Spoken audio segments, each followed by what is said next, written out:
Permisi Kak, boleh minta waktunya sebentar untuk tanya-tanya? Boleh. Boleh. Perkenalkan diri dulu dong, nama kakak siapa? Nama saya Nur Faiza, biasa dipanggil Faiza. Nama saya Gina Fitria Raisa Sopi, tapi biasa dipanggil Gina. Nama saya Ismi, Kira-kira kakak sekarang umurnya berapa ya kak? 19 tahun. Saya umur 19 tahun. Saya sedikit mau tanya dong kak. Pastinya untuk tahun ke depan kakak udah bisa ikut pemilu ya. Apa sih yang bikin kakak itu merasa berat untuk mengikuti pemilu ke depannya? Oke, pemilu tahun depan itu kan berarti pemilu pertama saya ya, karena saya baru 19 tahun, jadi pertama kalinya saya ikut pemilu. Mungkin yang bikin berat itu terkait pilihannya, karena ini pertama kali saya ikut pemilu, terus saya nggak paham sama calon-calonnya siapa aja kayak gitu. Jadi ya mungkin itu yang bikin saya bingung mau milih siapa kayak gitu. Keberatannya karena kurang tahu harus milih siapa.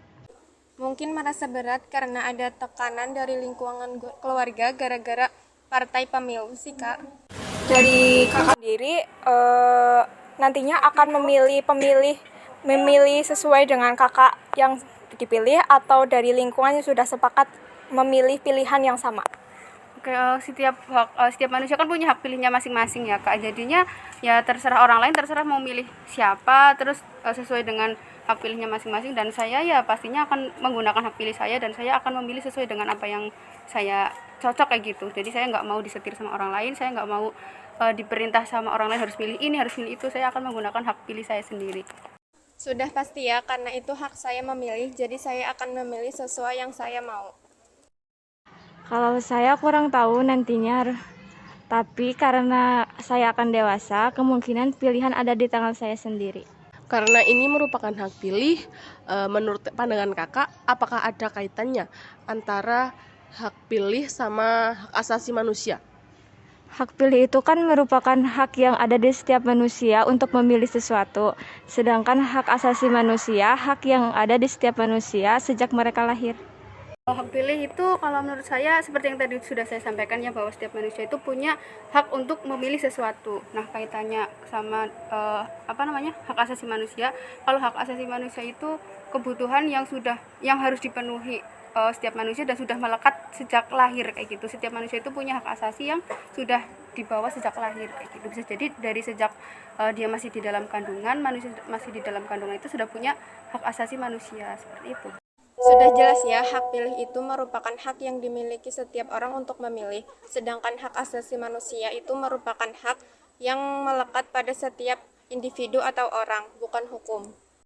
Menurut kakak sendiri itu tujuan dari hak asasi manusia itu apa?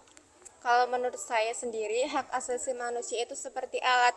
Jadi alat itu nantinya akan melindungi setiap individu atau manusia dari kekerasan atau kesewenang-wenangan. Hak asasi manusia itu kan memang hak setiap manusia ya. Tujuan adanya hak asasi manusia menurut saya untuk mempertahankan hak-hak manusia atau individu lainnya dari mereka lahir sampai meninggal. Oke, hak asasi manusia itu kan sudah ada sejak lahir ya. Setiap individu itu punya hak asasi sejak lahir. Nah, menurut saya tujuan dari adanya hak asasi manusia ini untuk memenuhi batas minimal martabat manusia, dan setiap manusia atau setiap individu akan dikatakan bermartabat apabila setiap individu itu sudah terpenuhi hak-haknya. Terkait dengan hak asasi manusia, ada nggak sih alasannya menjadi adanya mispersepsi pada masyarakat? Menurut saya mungkin ada ya. Contohnya itu adanya pemahaman tentang hak asasi manusia yang mengatakan bahwa hak asasi manusia itu tidak boleh melampaui adat nilai kultural. Padahal adat nilai kultural ini tidak ada batasannya, dan itu termasuk ke dalam salah satu hak asasi setiap manusia. Sepertinya banyak Kak. Salah satunya mungkin dari pandangan politik ataupun pandangan dalam politik seperti tadi. Jadi di masyarakat itu banyak yang tidak mengakui hak asasi orang lain karena mereka tidak menyukai hal tertentu. Karena banyak individu yang menganggap bahwa hak asasi manusia itu harus tunduk pada nasionalisme, padahal manusia dan nasionalisme itu merupakan dua hal yang berbeda. Jadi menurut kakak sendiri itu bagaimana sih cara atau upaya untuk menegakkan hak asasi manusia yang ada di Indonesia? Hal mendasar yang harus dilakukan untuk menegakkan hak asasi manusia itu yang utama saling menghormati. Saling menghormati setiap individu itu merupakan langkah awal untuk menegakkan hak asasi manusia tanpa adanya pembeda satu sama lain. Mungkin bisa dengan tidak mengganggu ketertiban umum ya. Setiap manusia itu kan punya urusan masing-masing. Kita punya kebebasan, tapi jangan sampai dengan adanya kebebasan itu malah membuat kita mengusik urusan orang lain, mengganggu ketertiban umum dan lain sebagainya.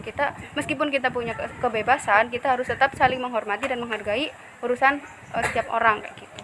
Oke, baik Kak. Terima kasih ya atas waktunya. Ya, sama-sama. Jadi itu ya teman-teman, tadi perbincangan terkait tentang hak asasi manusia. Pada dasarnya setiap manusia itu berhak dan memiliki kebebasan dalam melakukan semua hal yang ia pilih, karena itu merupakan hak setiap pribadi atau individu. Banyak penyimpangan hak asasi manusia yang terjadi karena pada kenyataannya banyak yang belum memahami hakikat hak asasi manusia itu sendiri. Jadi, untuk merealisasikan hak setiap individu yang dimaksud dengan hak asasi manusia itu, kita sebagai setiap manusia harus saling menghormati dan jangan saling mengusik hak orang lain, karena kita memiliki porsinya masing-masing. Sekian, terima kasih.